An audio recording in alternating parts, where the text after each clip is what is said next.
This is my current USB-C dock situation, and yeah, it sucks. But also, most standard USB-C docks suck these days in that they either have slow USB or slow Ethernet, if they have Ethernet at all. Usually are built for business use and not for gaming use, so you're left leaving your Steam Deck sitting on the table, kind of laying flat with this kind of curvy cable going to it, and really breaks that console aesthetic. And if they do support 4K, usually it's capped at 30 FPS, which yeah, that's not usable. But that's what BenQ is trying to solve with their BCreatus GR10 USB 4 dock, and it does have a few party tricks. Taking this guy out of the box, I found that they managed to use entirely recyclable paper materials, and even had this little Apple-esque box inside that contained the quick start guide and warranty info, which is nice to see. Looking at the GR10 specs, it's sporting PD 3.0 100 watt charging, an HDMI 2.1 out port that supports up to 4K 120Hz, or 8K 60Hz, 2 Type-A and 1 Type-C USB port, sporting 10 gigabits per second transfer rate, a 2.5 gigabit Ethernet LAN port,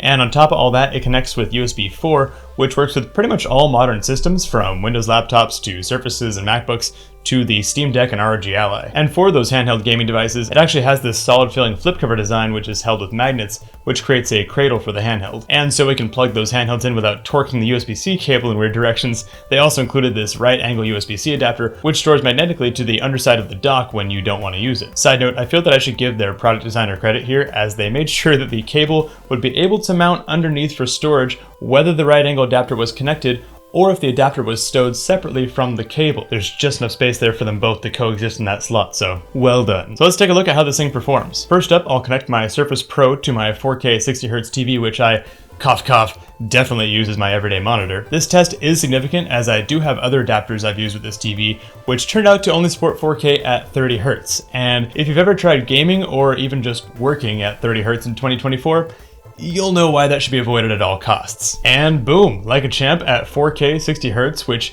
is really child's play for this thing, as, like we said, this dock can go all the way up to 120Hz at 4K or even 8K 60Hz. But now, we game. I'll get the boring business device out of here, fold down the cradle, attach the right angle connector, get the ROG Ally in here, and right away it's ready to go, so why not throw on a little Nick All-Star Brawl? I'm gonna say this is the most Switch console like my Ally has looked in the year plus that I've owned it, and all my other dock solutions looked a lot jankier than this. I'm pretty stoked on this clean aesthetic. And yeah, this is hands down now my best USB-C dock in the house, and trust me, I have a number of them lying around. And at $109 USD, it's a pretty competitive price point compared to the other docks designed for high-end portables like this. If your docking station could use an upgrade, or if you have yet to grab one for your handheld, check out the link in the description to learn more about the BenQ Creatus GR10 mobile dock. And while you're clicking things, go ahead and click that subscribe button so I know to keep the video train moving. Thanks so much for watching, and we'll see you guys next week.